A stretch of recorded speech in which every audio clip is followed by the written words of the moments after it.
Hello, everyone, and welcome to this edition of Romania's Cloud Security Alliance conference.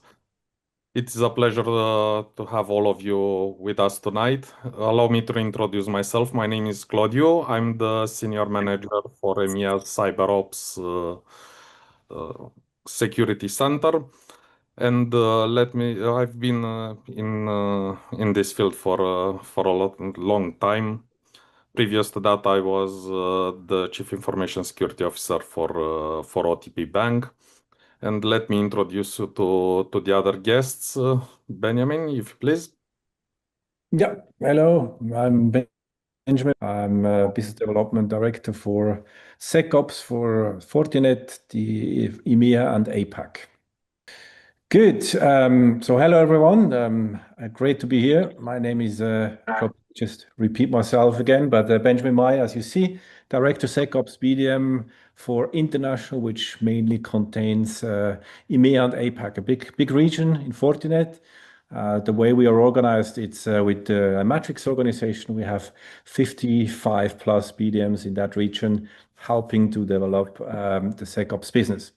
Good. Let me start in the next 20 minutes. I want to give you a brief overview of what we are doing here with Fortinet and SecOps, what is important, why we're doing that, and also kind of the focus and a little bit of outlook. Good. Let me start with the basic picture because this really pretty powerful showing a little bit what's going on. And I can tell you have here my region, which we are working in. And there is a lot of tension at the moment. And now, if you look what happens in the market in terms of things going cloud, but also at the other hand, not going cloud because data sovereignty and people want to have on-prem still, but also these AI agents, also the way people are using kind of AI for attacks and not only for defense, and the way it scales at the moment, it's insane. And you can read that while we speak here, also during these kind of challenging times here in the Middle East. But what we also see is going to be more communication on machine to machine. And if you read latest input in terms of crypto coins, but also blockchain technologies, we're going to see more and more communication between machine and exchange of money and probably even kind of contracts than we see with humans. So this is going to be a super complex world. We have to find ourselves here, and as a vendor, for us, it's important to serve all these different needs, and that's where we're different. That's what you're going to see in the next couple of minutes, why this is for us in SecOps important to make sure we can have a good answer to this threat landscape. Let me ask here a question, and this is always, I love to start with that. And this is a Forrester investment we did. And if you ask companies in enterprise organization how committed they are in this hybrid multi-cloud architecture, meaning they have to deal with this complex mess of both, then the question is, how much is it, percentage? And you would probably be surprised that it's 79% of these companies commit to this hybrid world. And that's, again, where we position us as Fortinet, not only in SecOps, but especially here in SecOps, you see the advantage of that approach. And this is going to stay for longer, and we have to also serve different needs, depends on verticals, whether it's government, financial, or commercial business, even also in different segments. What is important for here to know is that Fortinet focus on three magic pillar here in terms of secure networking, unified SASE, and AI-driven security operation. And what you realize as a first view is that the total addressable market, which is here given from Gartner's numbers, with unified SASE and secure network are smaller than even the secure operation piece.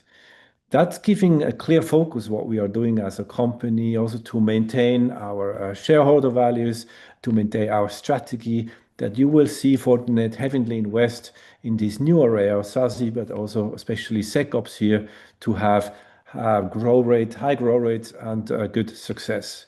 So SecOps, especially for the next following year, is going to be a really important success factor also for Fortinet future and business. That's what we're going to focus now on SecOps. We don't have time to go in the details of the product, but what I want here to you guys to know is that along these NIST cybersecurity framework steps, even starting with strategy, identify, protect, detect, response, and recover, we do have different solutions. We always in SecOps team say we are not just selling kind of boxes that probably many people know from the classical firewall business. We really sell unbreakable business reliance. And that's based with different kind of solutions. Some of them come from acquisition, some of them they're long with us. You see also in this different step that there is some products that serve more of those steps. The important thing is that you see Fortinet has solutions, has different approaches to these demands in these different steps. That's part of our fabric. And it might look a little bit messy, but you know that in this future world, some of those will merge. We will see also some platformization going on in terms of different products, mainly towards the endpoint and towards also central SIM SOAR. While we speak now, there is also Accelerate going on in Las Vegas from Fortinet with latest news, and you're going to see some really excitement announcements, especially in some of the merges of those products in these platformizations. I said there's not going to be one big platform; it's more probably going to be two or three platforms here because it has a pretty also complexity across this process. What is super beautiful in our Fortinet SOC platform is that we give solution any size of organization. So you might ask yourself, some products, are they overlapping like Analyzer, SIM, or for the endpoint, for the client, CTNA, EDR? Yes, some of them are, but they also serve different purpose. Also in terms of segments, in terms of demand. We are talking about three main approaches here. The one is the turnkey SOC. It mainly comes from installed base out of customized for the analyzer, which are want to go in some basic use cases of a SOC, probably driven from compliance like NIS2 or others. This is a perfect entry point, and this is kind of a turnkey solution. We might have other customers which are already advanced in their kind of maturity level, and that's when we talk about advanced SOC. That's going to be a full-fledged SIM, full-fledged SOAR solution, but also more products in terms of early detection, more proactive solution. But out of this demand, we also see that there is many customers asking for managed services due to lack of resources, meaning we also have managed SOC. This is not a full managed service because we don't want to compete with our partners and strong channel, but this is a partial managed SOC where it very well works together with our channel and also with the customer as bringing and fully integrate then in a full managed SOC together. So all this to come together also with the unified data lake, which can be used on FortiAnalyzer or other products. This is the approach. We can serve different purpose here. Summarize that again here in the left corner of the slides. Why customer choose Fortinet SecOps platform? Three main topics to memorize. We can start anywhere with you. We start on your maturity level, whether it's an entry point, whether you're an existing customer, whether it's a new customer, whether you want to have it managed or not managed. That's something we can help you with. It's not like you will have to be a large enterprise to get into our model or licensing model or minimum order quantity. Then the automation of scale. Here, I would say it's automation and also AI of scale, meaning that automation and AI is a very important and key functionality in our products, undependable of which of those kind of flavors you're going to take. You will see automation and AI in all of our products because this is super helpful and important to have fast instant response and also early detection capabilities. But one of the key things which relates a little bit back to my picture I was showing at the beginning is these flexible deployment options. So you can really do an on-prem install if that's your flavor, what you need, or your regulation compliance. But you can go in the cloud. You can have this hybrid approach even while you're having something in the cloud and Playbook as a service, but also an on-prem analyzer or on-prem SIM. We also going to show, and that's another announcement you're going to see in Accelerate here, that we will have solution in terms of on-prem EDR, kind of air-gapped EDR solution, which coming to place. So this is really a good platforms which you can use to serve these different demands, and that's where we also differentiate here on the market. How does this count in some quantified measures here? What we see, and we work with the external research group, it's called Enterprise Strategy Group. What they did is basically ask some of our customers which using this centralized SIM-SOAR approach, like the classical SOC, as well as early detection technology, deception technology, recon, external attack surface management. NDR is a key technology for sure for early detection. And if you combine these solutions by the use also of hyper automations and AI, you can reduce your response time, mean time to response, mean time to detection from here, especially from response time from more than a week in 21 days to less than 1 hour. This looks like a marketing slide, but I can tell you it's for sure individual by customer. But if you use those different products, centralized SOC, early detection technology, along this NIST cybersecurity framework, you will see will have a big impact. And for sure, this will also give very good return on invest. And at the end, makes you also secure. What I want to show here again, and this is this entry point, we talk about maturity level. We want to be part of your journey here. We don't want to just sell boxes, as we said at the beginning. We want to help you and consult. So there is service that we can do consulting with you. We can do some analytics with your system and see where you start. You usually start in the step one, monitoring, but you could also be in the next step, going more automation, AI, more a little bit proactive, or you're going to end up in TDIR, which is threat detection, incident response. This is the vision I'm going to show you on the next slide, where we combine these different solutions in also kind of more one, or I said, kind of several platforms. You see again our products here, depending on the stage, which comes back to this overview I showed you at the beginning. So what is a little bit the vision in a longer run? And again, this is not a vision, this is not a roadmap. What we try to do, which is also the market giving us this request, is that we kind of putting this different functionality of threat detection, incident response on the one umbrella. So at the moment, we don't see that there will be one console. As said, we were more talking about platformization here, but we will see that threat detection, investigation, automation, and this continuously monitoring improvement leads to this TDR platform.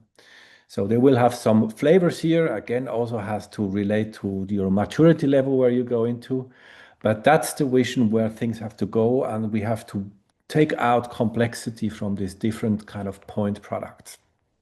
As said, there is some announcement this week on Accelerate, and keen to see what will be announced soon, and you will see all the feedback here on the internet or with your sales representative from Fortinet.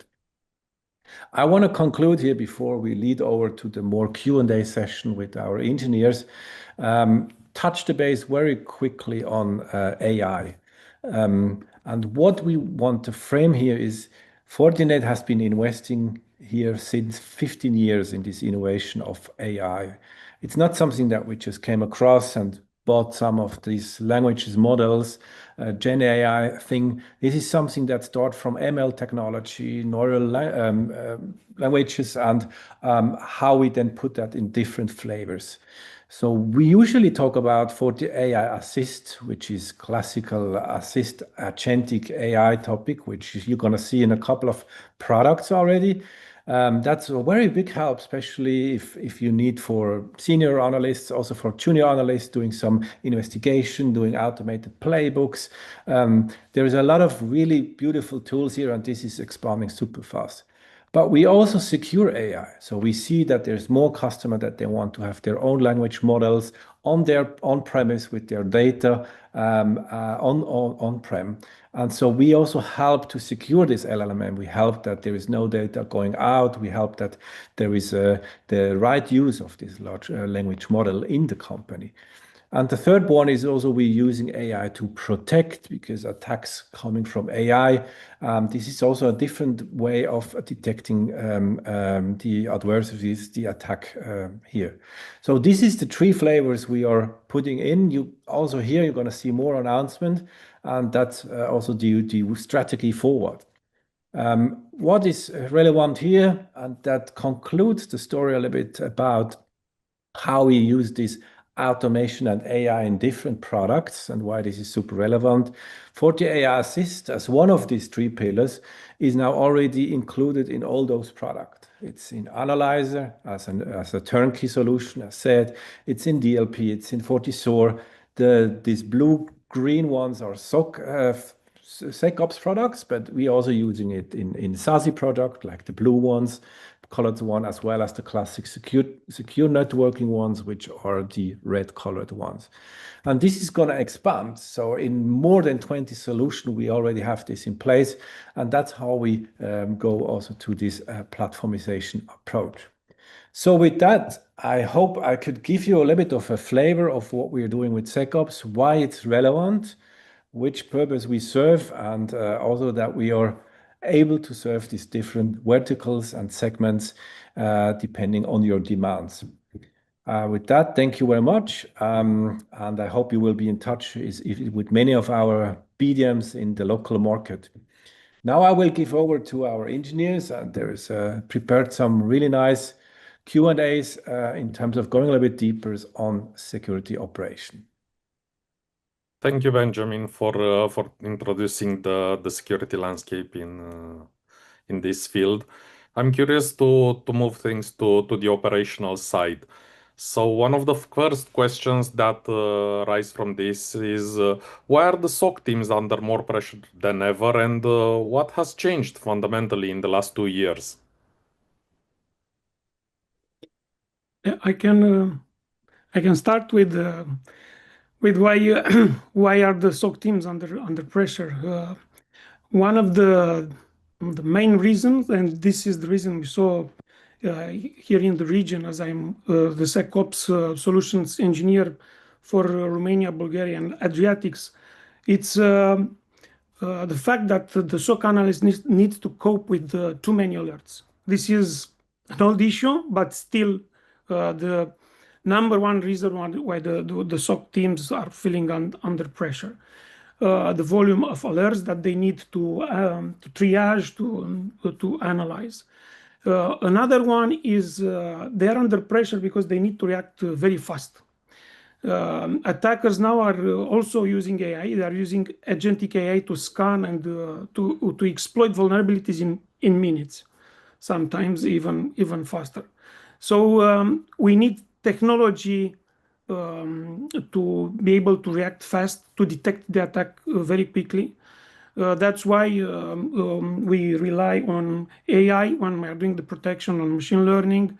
We have a functionality which is called the virtual analyst, who's basically going to analyze, for example, a file for a malware and will give you the verdict in milliseconds. For this one, we are using artificial neural network, discriminative AI implementation to provide this feedback very fast. And of course, the need for automation. This would solve, would take a little bit from the pressure that the analysts are facing. And we have, as I mentioned, AI for the detection of the malware, for detecting the attack, but also as an assistant, as Benjamin already mentioned. The AI can assist the SOC analyst with an agentic AI assistant, presenting use cases, procedures, what needs to be done there. Some of the things are going to be automatically investigated by the AI agent. This is how we would, let's say, address some of those challenges. And yeah, another thing that I think worth to be mentioned, more than a decade after David Bianco introduced the pyramid of pain, I think most of the audience is familiar with this concept. It still defines our mission. The attackers, according to this approach on the pyramid of pain, the attacker's ability is to quickly change IP addresses, URLs, hashes of the files. Even they can even change the tools very easily. So the focus for the SOC should be on identifying the techniques and the tactics that the attackers are using. And in order to do that, the investment in the technology should take into consideration appropriate sizing for logging. Usually, SIM solutions are licensed based on volume of logs, and to have this capability to detect the tactic or the technique that the attacker is using, we need advanced logging with a high level of visibility. So yeah, this is also one of the things that should be also considered to solve this huge challenge.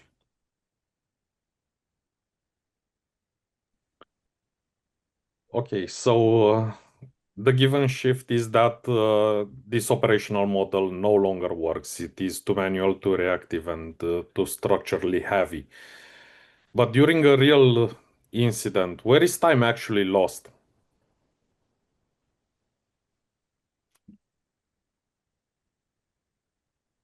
Maybe I can give you an answer to this thing. There are two main points where the time is lost. The first one is the triage and the threat hunting part, and the second one is the containment and the remediation. And if you look to these 2 points, talking about the first one, again, we face out the speed of the activities that are in the back. If I look to the last 2 or 3 years as a time frame, the attackers were still trying to force our defenses, try to get a way to get into, and scanning and trying to find some way to get into our infrastructure. And on the other side, the blue team, the one that were defending, were having some signals about these kind of tentatives, and they had the time to react. Nowadays, the thing is that totally changed because it's not anymore a war between people. It's not someone with the black hoodie behind a black room, and on the screen typing things, but it's a machine-to-machine battle. And because of that, the triage couldn't be done in a human time, but should be done as much as possible in a machine time, and try to avoid to lose this part of the initial stage.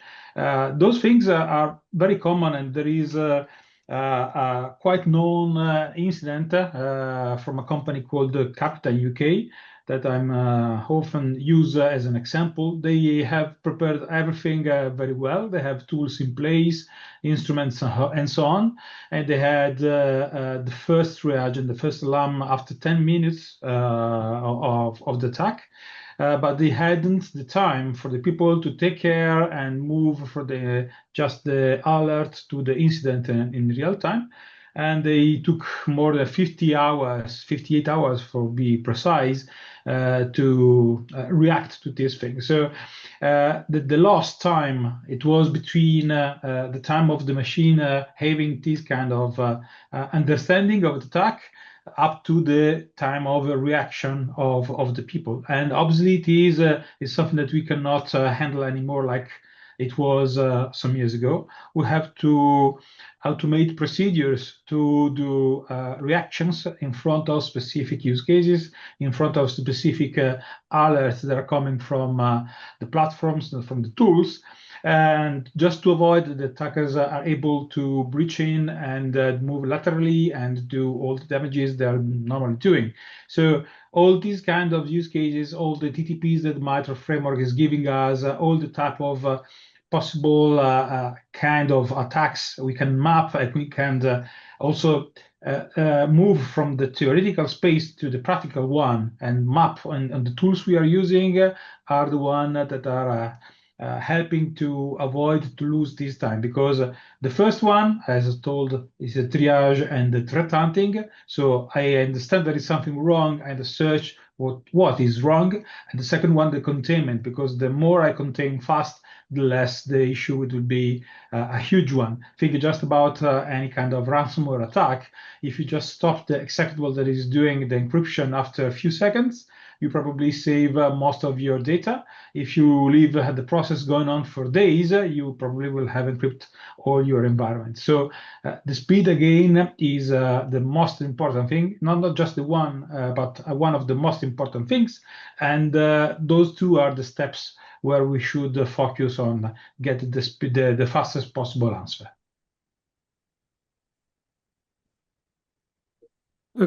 Claudio, you are on mute. Sorry. If we know where the time is lost, why are so many SOCs still reactive? Well, it's quite, let's say, simple. To be proactive, you need basically some upfront info. You need to be informed before the attack, right? I think that this is where Fortinet can really help the SOC teams and the clients. We have a dedicated team in Fortinet division called FortiGuard. Is the division that provides threat intel to our clients. So about being proactive, I would mention the outbreak services, and this should be one of the main takeaways from our audience on this. What do I mean by outbreak alerts or services, outbreak signatures? So let me explain it. What would be basically the difference between an antivirus classical package of signatures and outbreak signatures? Both of them are, let's say, signatures. Behind identifying, behind raising an alert, we have basically, let's say, a signature. So I'm going to do an analogy to better explain this. Imagine when we talk about signatures, a signature is like an umbrella, right? It's an umbrella which protects us against different things. Let's say we have an umbrella to protect us against the wind, another umbrella to protect us against the rain, different umbrellas to protect us for different radiations and lights and stuff like that. So we have plenty of umbrellas, plenty of signatures. But what we need to know to be proactive, we need to know, even the weather is fine and everything looks okay, we need to know that at some point the storm might come. So we need someone to tell us, hey, be careful, a big storm is coming to you. So with those outbreak signatures, we are not just providing the signature, we are providing the signature, and along with the signature, we are informing the client about what the attack looks like. We tell them, look, this is an attack we are seeing happening in the cloud, in the real with other clients. We also inform them how to protect against the attack, what measures they should take to protect against the attack. And this kind of the investment in those kinds of services from the security vendors are very valuable, because they are indeed proactive and very helpful. And we provide those outbreak alerts per verticals for different types of clients. The main goal is for those alerts to be relevant based on their profile. And one thing that I want to mention is that Fortinet is having a huge, let's say, coverage with lots of sensors. We are the #1 firewall, network firewall deployment in the world. We have IPS antivirus engines in the firewall, in the client solution, in the email gateway. web application firewall. On different platforms, we have sandbox devices for each client. So all those devices are acting like sensors for us to do this weather forecasting, let's say, to inform upfront the clients about what they might face and to protect themselves. So this is one main takeaway, this outbreak. And another one, very useful, it's we have a product, Forti Recon. This time is not like buying an equipment or a license to receive signatures or updates. This service basically you acquire the right to access a web portal, the Forti Recon portal from Fortinet. And once you have the credentials to log in into that portal, into your account, you will find informations about how the assets of a specific client are seen from outside, what the attackers are seeing, what services you have exposed as a company, what IPs, what URLs, what ports are open. So we let the client know about what might be exploited. That's one thing. We also let them know if someone is impersonating their websites, their identities in social media, in the different portals. And also we give them informations about, we let them know what it's advertised, let's say, about them in the darknet, in the dark web, about their company. This way, providing them information about what they are exposed, what they should protect, and give them recommendations. This also help them a lot to be proactive. And this is related, let's say, to technologies, services, solutions that are available. But to be proactive, I think it's also a mindset. I mean, many of the analysts are following a playbook, while a proactive analyst creates a hypothesis, understands the attacker, is doing research, is hunting. So I think it's also a matter of mindset. But of course, Benny and Vicky, they all mentioned the huge amount of alerts that needs to be triaged and analyzed. Sometimes the analysts don't have the time to be proactive. This feels like a luxury. They can't afford to do that. That's why, as Vicky mentioned, this should be done automatically, and we should empower the machines to do that and the AI. But still, the human validation is needed. This is with the mindset, and also related to the training. The training should be focused on not necessarily how to use a tool, how to use tools, but also how to think like an adversary. This is also something that should be taken into considerations to be more proactive and less reactive. Thank you. I know many companies have a lot of tools in different setups and different ways of communicating and responding to the incidents. So what are the limits of the tool sprawl?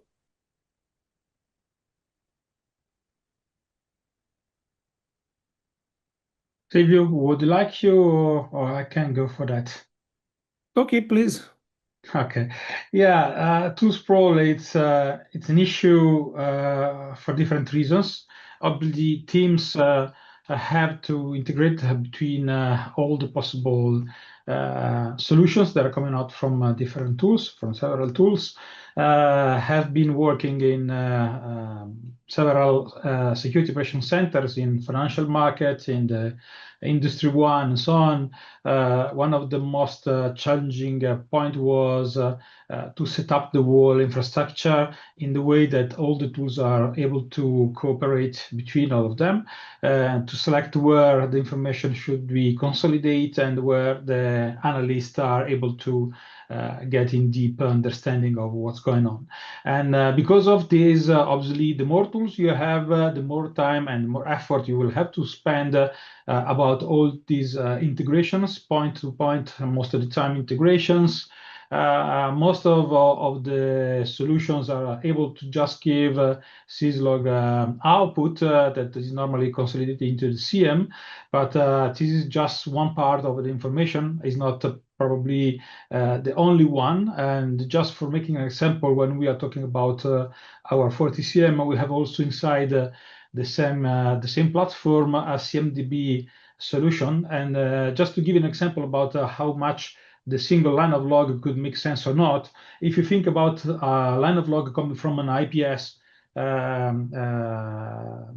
triggered alarm, could be I see source 1, 2, 3, 4 going to destination 5, 6, 7, 8 with log4j attempt for trying to get this kind of vulnerability used. And obviously, if you are working on a Windows system, the destination is a Windows system with SharePoint, that kind of information is not meaningful. Okay, someone trying to get to you, but is not really succeeding in doing some kind of damage or trying to do some interaction with your environment. If you have as a destination a Linux server that is running real log4j, it's a real meaningful alert for you. So the same line of log, a single tool, in this case is just the IPS one, is giving you some information, but not enough. So the more tools you have, the more solutions you have, the more you will have to work to integrate all of them and to let them interoperate to have a meaningful alert for you. What we are doing in Fortinet is trying to do this work for our customers, our partners, and avoiding them to lose too much time on that kind of integration. And the first, let's say, stage of this was the security fabric. So it's the integration that is natively connecting all the Fortinet products between each other, obviously depending on the feature and the capability of alerts coming out. And we are still taking in a great consideration every kind of third-party technology, because obviously no customer has just Fortinet solutions inside, and between the CM connectors and the SOAR automation capability, we are able to close this kind of gap, helping a lot the people to have this platformization effect and trying to avoid to spend too much time on each single integration in a step-by-step. Even when Silvio was talking about recon, so the understanding of your enemy point of view, if we can find credential on sales on the dark web, for example, and I say, okay, I see Silvio's credentials with the password, and I want to be in a machine time fast enough to avoid that kind of thing to be a problem. I can ask Recon to give you a kind of alert to FortiSOAR, and FortiSOAR going on our AD just to lock his own credential, or force to use multi-factor authentications, or force any kind of password changes, things like this. These are the type of integration we are dealing with, and this is why if you don't have already part of this work done from the vendor, you will have to spend a lot of time. And this is the reason that this kind of sprawl of the tools is really taking, let's say, too much effort from who has to defend it. It has another mission. It's not to lose time on the technology, but it is to focus on what are the risks and how to battle them. Thank you. I'm glad you said that, because we're all looking at AI to help us reduce alert fatigue and also burnout. So does it actually help us on this, or are we automating chaos here? Yeah, for sure. AI is probably one of the best tools we have in the latest time to help the analysts. First of all, not just to redo the same things like a monkey 20 times in a day, just copy pasting things and creating reports and things like this. That is obviously boring and is not giving any kind of satisfaction to who is inside a security operations center. And this is just one of the first simple example, but is even much more interesting that we can use AI for helping the analysts to get into the steps and the stages of an attack and drive the possible solution, the possible way to contain the attack, and so on. But not only. Another thing that is useful on both sides is also the usage of AI to create playbooks, to create parsers for specific kind of logs, to, let's say, help you in the usage of the product. We don't want the people to be black belt of the product A, B, or C. They have to use and as a simplest way possible, just to avoid to lose time in things that are not really related about their work. That is finding the bad guys and blocking them before the damage is done. So in that case, AI is really the best friends we have to reduce burnout, to speed up the activities, and again, when I was talking about the time of reaction, to be faster to close the possible door for the attackers. Very interesting. So in that light, how does an efficient SOC look like, in your opinion, in 2026? This is a good question. Honestly, there are different answers for that. What I would underline is that a security operations center is not just done from technologies, but is done from technology, from people, and from processes. All these three things has to run at the same speed, have the same attention, because if you just fail in once, the whole SOC will be not working properly. And another nice thing that I was chatting about with a customer a few days ago, who was underlined the need of training. Is like when you do marathon and you start to train and you get in a good shape and you're able to run a marathon very well, and then you stop to train for a while and then you want to run the marathon like before. And if you know how is the training going on, it will not work anymore. You will be not fast enough. You have bad behavior, and your technique will be not so good, and so on. So even the training of the people will have to be a part of the next generation SOC. So tools, obviously, they are needed, but the capital example is giving you the idea that are not enough.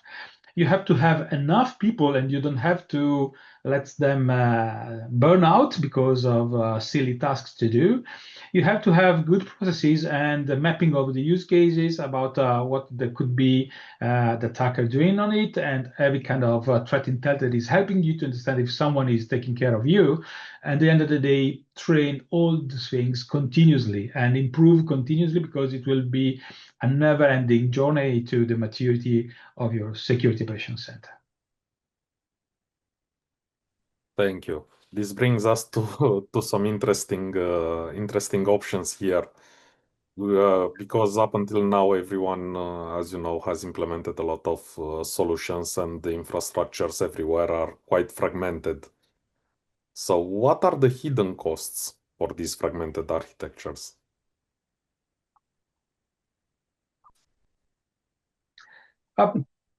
About the costs, there are again more points to, let's say, where the effort of your people are going on. So you're not just about the tools you have and the way you use, but the people also that are demanded to use those tools.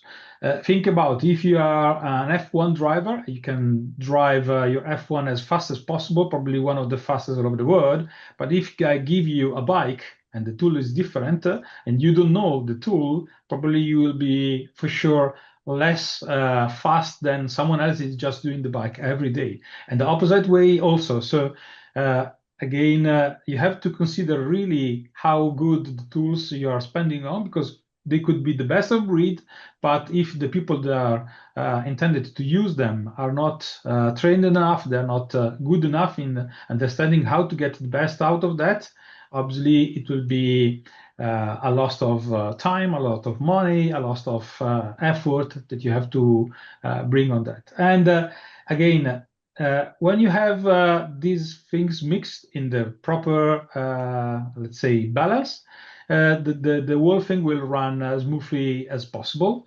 If you just unbalance the things between all of them, probably sooner or later you will have this kind of situation. So you will have some lack of usage of tools. So you pay for maybe the best piece of tools a lot of, but you don't use it because you don't have the knowledge, or you're not trying to use it properly, or the people you have inside your security operations have just left because they have been burned out. So you have to train again your people from scratch, and that time you're losing obviously part of the effort. And I can go on with example like that for a half an hour probably. I don't want to bore anybody that is listening, but this is one of the things that are typically happening inside the Security Operations Center. I think that even with your experience in a previous organization, you could more or less say the same about the organization you have driven as a CISO. I'm happy to hear that, and I remember that not long ago, many people were adopting this best of breed type of solutions and were looking at that. So Silvio, I'm curious, is best of breed still a viable option? Well, ideal situation to have everything integrated and everything that's integrated to be best best of breed. Yeah, I think the most important thing is to have all the tools, all the technologies integrated. It's how we let's say this is how we took into consideration. This was the Fortinet strategy from the beginning.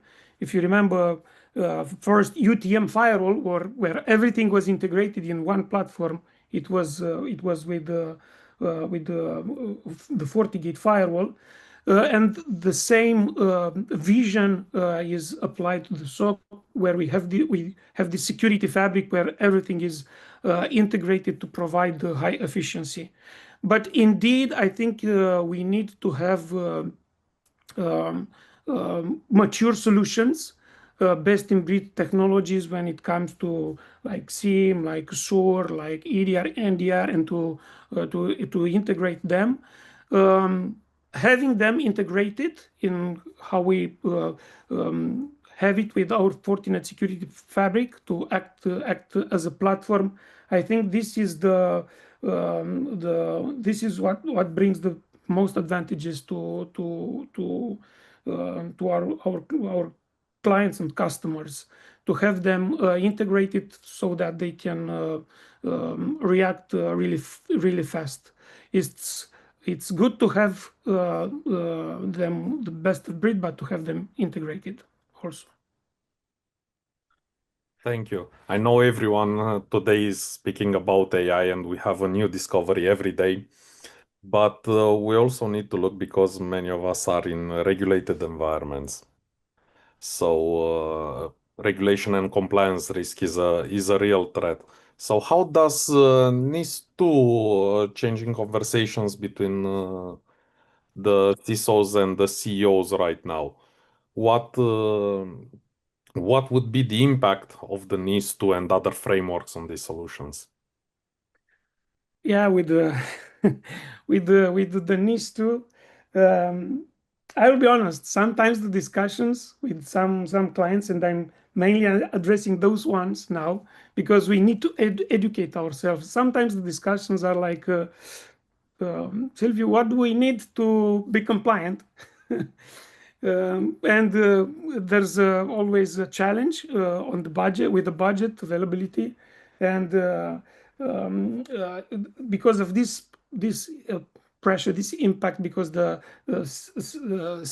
executive, the C-suite are now, you are legal and financially accountable for if anything would happen. So it is a big impact, and sometimes the discussion is what's the target architectures, where we are, how can we fill in the gaps to be, let's say, compliant, and yes, this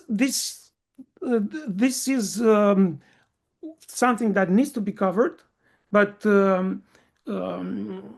one thing that should be understood by the clients is that it's not just about, let's say, doing some things to be compliant.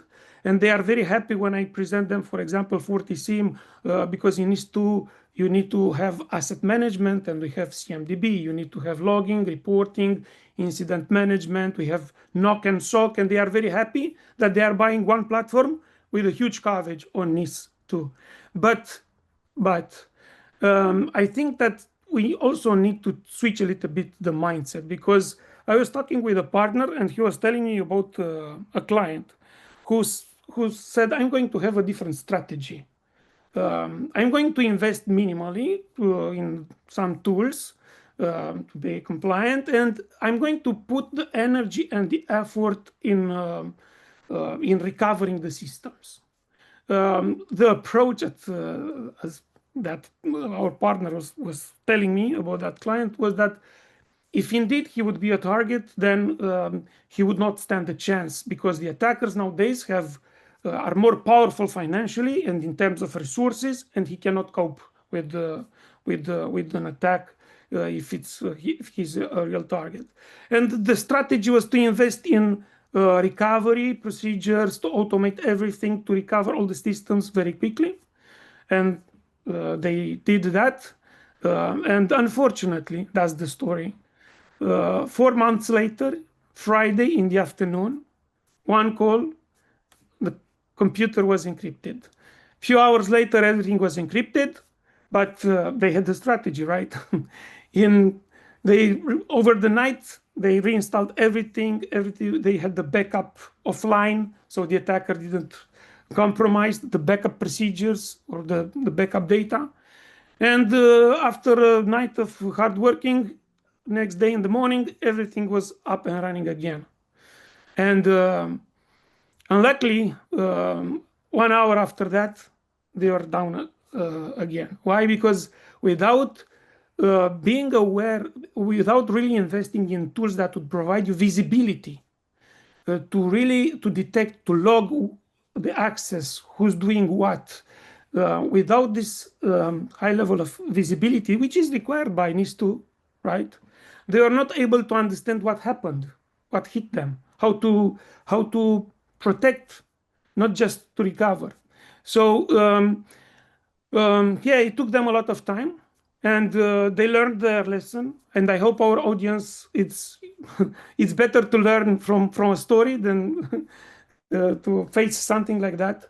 So my message is that because everybody knows about NIS2 and what needs to be done, but my message is not just to be compliant. I think the client should be more aware about the risks they are facing, and that those kinds of regulations are not done just to punish them. It's needs to protect everybody, us as citizens. It's not like GDPR about confidentiality of the data, right to be forgotten. It's, if I don't know, the electric power is not working, I'm going to be affected, right? So the companies should implement those measures, by being responsible and by understanding the risks they might face, not just to be compliant. Let's solve the issue and on paper. That would be my message on the impact on NIS2. Thank you very much. So looking forward, let's say we travel 3 years into the future. how would SOCs evolve? How would the SOC managers and the CISOs look back on this moment 3 years from now? And what will they say? What will they see? Will they say something like, "We can't believe we used to operate like that"? Will they have an aha moment?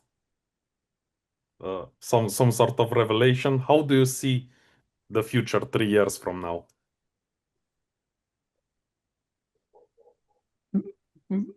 Vicky? Okay, I will try. Yeah, it's difficult. I mean, to do predictions is like, like with the stock market, what might happen. In my opinion, 3 years it's a long time. It's long time frame. The things are evolving so fast now that I think we are just struggling to cope with what's happening with with the AI revolutions and with agents and with cloud, and everybody saying how attacks are really evolving. I think in 3 years AI is going to be like the assistant AI is going to be used like we are using now. I don't know, are using our mouse. It's going to be on the right side of the SOC analysts, and probably they would look back and they would say, "Oh, 3 years ago they are doing that without using AI, without asking the assistant AI like we are doing now in Fortisur. What do you know about the attacker? What techniques and tactics is this attacker using?"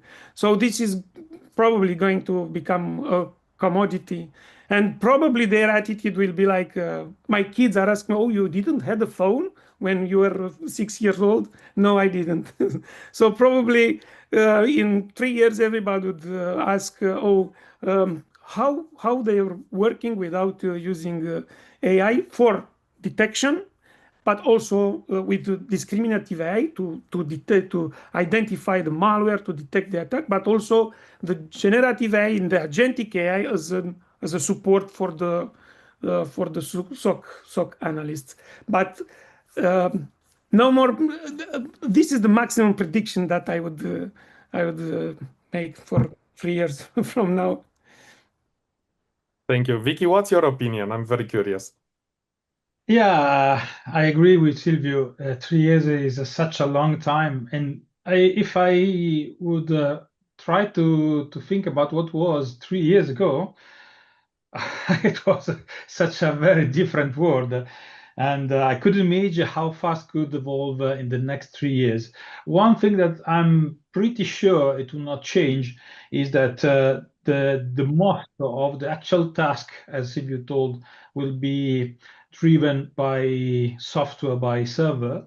So the AI world will be, let's say, probably solve the 95% of the usual tasks we have nowadays in a security operations center. But I'm strongly convinced that the human side will be still there, because there are so many several aspects that are belonging to the knowledge of the human being that are not really possible to be mapped into processes or to software configuration and so on. Think about even just the understanding of the risk of a production environment against developed environment, for example, or a different possible attack from the electricity of my home to the electricity to an airport. Obviously, is totally different. And this kind of knowledge, the specific knowledge the human being could have about how to protect the assets, will be still one of the most valuable point for people being part of that. So the machine will be on and on more and more, like we today are used to do wire transfer with the home banking application on our smartphone. And 5 years ago, probably half of us, they were still going into the bank office, the local one, and underline and describing the wire transfer by hand. And obviously this will change and will speed up, but at the end of the day, the human just hitting the button to take the final decision will be needed. So this is my prediction. Again, it's not maybe one of the most nice and funny prediction that you could have, but if you have read the Neuromancer, is a very old book of William Gibson. You have a description about the world we are living into nowadays, and it's a very good point of reflection and thinking about how we will handle in the next years, because it's, let's say, already written. Like Jules Verne has wrote about the journey to the moon, and in the Neuromancer we have some hints about how we are going to handle these things in the next future. Yeah, it will definitely be interesting, and I also agree. Making predictions so far ahead is not that easy. I remember 3 years ago we barely started scratching the surface on AIs, and we had nearly nowhere what we have now. But what we heard today is very clear. Thank you all for your contribution.